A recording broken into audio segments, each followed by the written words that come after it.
दोस्तों आप सब लोगों को पता ही होगा कि भारत फॉर्ज कंपनी एक ऐसा कंपनी है जो कि भारत में केवल हथियारों का निर्माण ही नहीं कर रहा है बल्कि हथियारों को इंडियन आर्म फोर्सेस को सप्लाई करने के साथ साथ अन्य देशों को भी एक्सपोर्ट कर रहा है। हाल ही में ही भारत फॉर्ज कंपनी को ATAGS आर्टिलरियों को एक्सपोर्ट करने को लेकर एक बड़ा सफलता मिला है और उसके बाद से दोस्तों भारत फॉर्ज कंपनी को आर्टिलरी मैन्युफैक्चरिंग और आर्टिलरी प्रोडक्शन को लेकर एक बहुत ही सफल कंपनी के रूप में भी देखा जा रहा है। और दोस्तों भारत फॉर्ज कंपनी को एक बड़ा सफलता मिलने के बाद कंपनी की तरफ से साल 2024 के लिए भी एक बड़ा प्रॉमिस कर दिया गया। कंपनी का कहना है कि आर्टिलरियों के एक्सपोर्ट के मामले में 2024 कंपनी के लिए एक बहुत बड़ा साल होगा और इस साल कंपनी और अतिरिक्त मात्रा में आर्टिलरियों का एक्सपोर्ट करेगा। दोस्तों भारत फॉर्ज कंपनी के जो कल्याणी स्ट्रेटेजिक सिस्टम्स लिमिटेड है उसके द्वारा हाल फिलहाल के सालों में कई तरीके के आर्टिलरियों का डेवलपमेंट किया गया है, जिनमें 155 मिलीमीटर के टोड गन से शुरू करके माउंटेड गन, इवन 105 मिलीमीटर के गन और कई तरीके के अन्य गन भी शामिल है। और दोस्तों कंपनी आर्मेनिया को आर्टिलरियों का एक्सपोर्ट करके एक तरीके से इस क्षेत्र में अपने कदम को जमा चुका है। और दूसरी तरफ दोस्तों साल 2023 में अगर देखा जाए तो कंपनी के तरफ से जो हथियारों को बनाया गया है उनमें से करीब करीब 80% हथियार अन्य देशों को एक्सपोर्ट किया गया है, जो कि एक बहुत बड़े सफलता के रूप में गिना जा रहा है। और इसे ही देखते हुए कंपनी के तरफ से साल 2024 को लेकर इतना बड़ा प्रॉमिस किया गया। अब दोस्तों आर्टिलरियों के सेक्टर में कंपनी की तरफ से कई तरीके के आर्टिलरियों का तो डेवलपमेंट किया गया है, लेकिन इनमें सबसे सफल और सबसे बड़ा डेवलपमेंट है ATAGS गन दोस्तों, जो कि इंडियन आर्मी के लिए भी बनाया जा रहा है और एक्सपोर्ट कस्टमरों के लिए भी बनाया जा रहा है। दूसरी तरफ दोस्तों भारत फॉर्ज कंपनी का दावा यह भी है कि अन्य देशों के तरफ से एक्सपोर्ट मार्केट में जिन आर्टिलरियों को उतारा जाता है वो असल में 2 से 3 दशक पुराने टेक्नोलॉजियों का होता है, जबकि भारत फॉर्ज एक्सपोर्ट मार्केट में पूरा लेटेस्ट टेक्नोलॉजी के आर्टिलरियों को उतारा है, जो कि खाली एडवांस और टेक्नोलॉजिकल सुपीरियर ही नहीं है बल्कि दूसरी तरफ कॉस्ट एफिशिएंट भी है, जिनके कारणों के वजह से इन आर्टिलरियों को कई सारे देशों के द्वारा पसंद भी किया जा रहा है। और दोस्तों मीडिया रिपोर्टों में यह भी दावा किया जा रहा है कि भारत फॉर्ज फिलहाल कई सारे देशों के साथ खाली बातचीत ही नहीं कर रहा है बल्कि आर्टिलरी के एक्सपोर्ट को लेके कुछ नेगोशिएशन भी चल रहा है। हालांकि कंपनी के तरफ से एक देशों के नाम को कॉन्फिडेंशियल रखा गया है, लेकिन फिलहाल कंपनी इतना कंफर्म है कि आने वाले सालों के अंदर कई सारे एक्सपोर्ट ऑर्डर कंपनी को अवश्य मिलेगा। और दोस्तों इसे देखते हुए ही साल 2024 के बारे में इतना बड़ा बयान दिया गया है। बेसिकली दोस्तों इंटरनेशनल आर्टिलरी एक्सपोर्ट के मार्केट के ऊपर भारत फॉर्ज अपना एक कब्जा चाहता है और आर्टिलरियों के एक्सपोर्ट के मामले में एक लीडिंग कंपनी बनना चाहता है, जिसके लिए लगातार प्रयास किया जा रहा है। और आप लोगों की जानकारी के लिए बता दूं कि खाली इतना ही नहीं बल्कि भारत के मेक इन इंडिया इनिशिएटिव को भी कंपनी के तरफ से आगे बढ़ाया जा रहा है। और दूसरी तरफ रिपोर्ट में यह भी दावा किया जा रहा है कि भारत के अंदर सालाना एक बहुत बड़े मात्रा में आर्टिलरियों को प्रोड्यूस करने को लेकर भारत फॉर्ज कंपनी के तरफ से अपने प्लांट को भी बनाया जा रहा है, जो कि शायद दुनिया में सबसे अधिक आर्टिलरियों को निर्माण करेगा। वहीं पे दोस्तों आप लोगों को यह भी बता दूं कि ये जो ATAGS गन है मतलब advance towed artillery gun system है, इससे असल में defence research and development organisation के तरफ से बनाया गया है। और defence research and development organisation Bharat Forge के साथ साथ टाटा एडवांस सिस्टम्स लिमिटेड को भी अपने प्रोडक्शन पार्टनर के रूप में चुना है। और रिपोर्ट में दावा किया जा रहा है कि दोनों कंपनियों के द्वारा ही ATAGS गनों को लेकर अपने अपने खुद के प्रोटोटाइपों को बनाया गया है और उसके बाद आर्मी के तरफ से दोनों कंपनी के ही प्रोटोटाइपों को टेस्ट किया गया है। लेकिन भारत फॉर्ज को आखिरकार इन आर्टिलरियों को बेचने को लेकर एक सफलता मिला है, जबकि दूसरी तरफ इंडियन आर्मी के रिक्वायरमेंट को देखा जाए तो इंडियन आर्मी काफी बड़े मात्रा में इन आर्टिलरियों को खरीदना चाहता है। लेकिन इस बार ये जो डील है ये उस कंपनी को ही जाएगा जिसका बिडिंग सबसे लोएस्ट होगा। हालांकि अगर किसी एक कंपनी के बिडिंग सबसे लोएस्ट भी होता है तब भी सभी आर्टिलरियों को निर्माण करने का ऑप्शन उस कंपनी को नहीं मिलेगा और ये ऑप्शन 60:40 रेशियो में डिवाइड किया जाएगा। और दोस्तों ये प्रोडक्शन असल में दूसरे कंपनी को पहले बिडर के प्राइस में ही करना पड़ेगा। अब दोस्तों आर्टिलरियों के मामले में भारत फॉर्ज की तरफ से जो सफलताओं को हासिल किया गया है उससे फिलहाल टाटा ग्रुप के द्वारा काउंटर करना नामुमकिन तो नहीं है, लेकिन काफी बड़ा चैलेंजिंग होगा। तो वहीं पे दोस्तों भारत फॉर्ज के साथ साथ टाटा ग्रुप भी आर्टिलरियों को एक्सपोर्ट करने को लेकर अपना काम चला रहा है, लेकिन अन्य आर्टिलरियों को बनाने के मामले में फिलहाल भारत फॉर्ज टाटा ग्रुप से आगे है, क्योंकि ATAGS के अलावा भी कई तरीके के आर्टिलरियों को भारत फॉर्ज की तरफ से बनाया गया है, जिनमें मर्ज और माउंटेड गन भी शामिल है। इसके अलावा गरुद नामक एक 105 मिलीमीटर के माउंटेड गनों को भी कंपनी की तरफ से बनाया गया है और मर्ज का भी एक लाइटर वर्जन भी कंपनी की तरफ से बनाया जा रहा है। इवन कंपनी का यह भी दावा है कि M777 जैसे आर्टिलरियों के मुकाबले में भी हल्के आर्टिलरियों को कंपनी की तरफ से तैयार किया जा रहा है, जो कि पहाड़ी के ऊंचाइयों में डिप्लॉय करना आसान होगा और M777 के मुकाबले में काफी सस्ता और एडवांस भी होगा।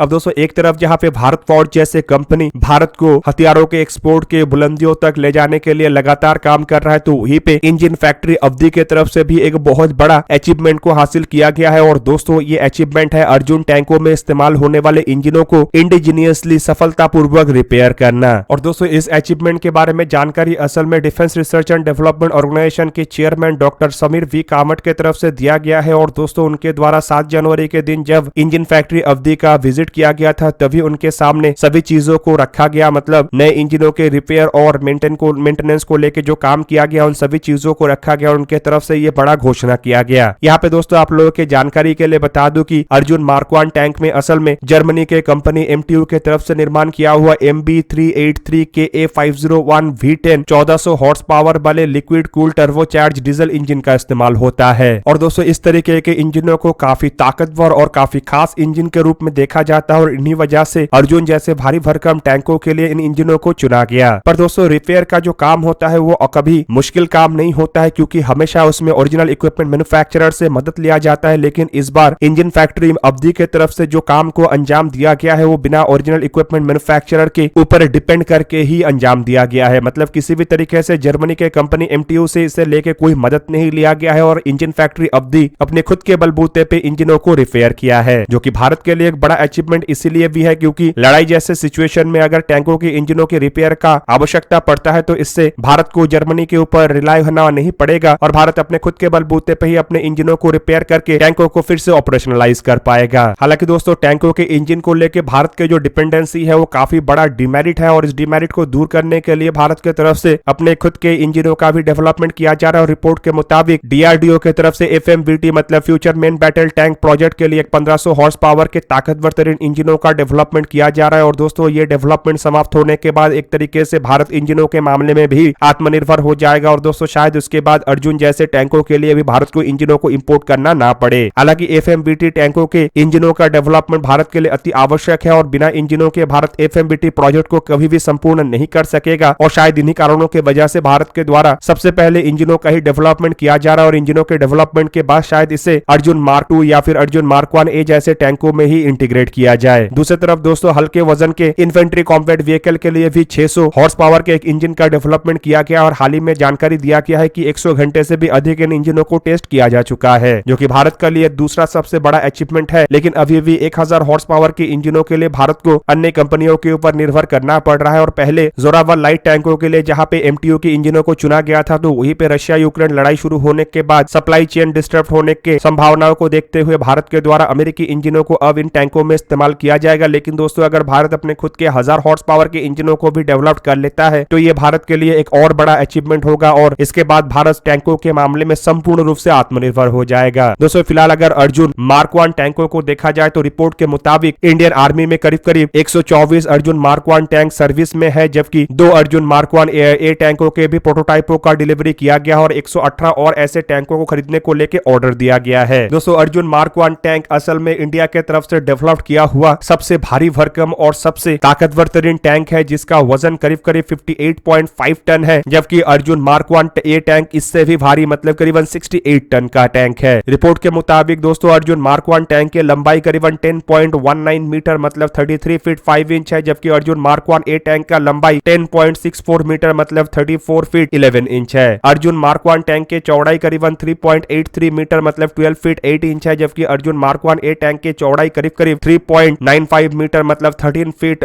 के आसपास है। हाइट को अगर देखा जाए तो अर्जुन मार्क 1 टैंक का हाइट करीबन 2.32 मीटर मतलब 7 फीट 7 इंच है, जबकि अर्जुन मार्क 1A टैंक का हाइट करीबन 2 मीटर से लेकर 2.8 मीटर मतलब 9 फीट के आसपास है। जबकि दोस्तों अगर क्रू को देखा जाए तो इन सभी टैंकों में 4 क्रू मेंबर का आवश्यकता होता है, जिनमें एक कमांडर, एक गनर, एक लोडर और एक ड्राइवर होता है। और दोस्तों टैंकों के अगर आर्मर को देखा जाए तो इसमें एक्सप्लोसिव रिएक्टर आर्मर और भारत के द्वारा डेवलप किया हुआ कांचन आर्मर का इस्तेमाल किया गया है। टैंक के गन के रूप में इसमें एक 120 मिलीमीटर के कैनन का इस्तेमाल किया गया है, जिसके रेट ऑफ फायर करीबन 6 से लेके 8 राउंड पर मिनट है, जबकि वहीं पे सेकेंडरी हथियार के रूप में इसमें 12.7 मिलीमीटर के AA गन और 7.62 मिलीमीटर के मशीन गन का भी इस्तेमाल किया गया है और इसमें 12 स्मोक ग्रेनेड भी होता है। इंजन के बारे में दोस्तों मैं आप लोगों को पहले ही बता चुका हूं, जबकि ट्रांसमिशन के लिए इसमें 4 फॉरवर्ड और 2 रिवर्स गियर का इस्तेमाल किया गया है और सस्पेंशन इसमें हाइड्रोडायनामिक है। दोस्तों ये जो टैंक है इसकी ऑपरेशनल रेंज करीब 450 किलोमीटर है, जबकि रफ्तार बताया जाता है कि on road 70 kilometre per hour और ऑफ रोड करीब 40 किलोमीटर पर आवर तक है। दोस्तों आप लोगों को क्या लगता है कि भारत के लिए टैंकों की इंजनों के रिपेयर कितना बड़ा अचीवमेंट है? कमेंट करके अपने राय अवश्य दीजिए। दोस्तों आज के इस वीडियो को यही पे ही करते समाप्त, किसी और एक दिन किसी और एक वीडियो में मिलेंगे, तब तक के लिए जय हिंद, वंदे मातरम।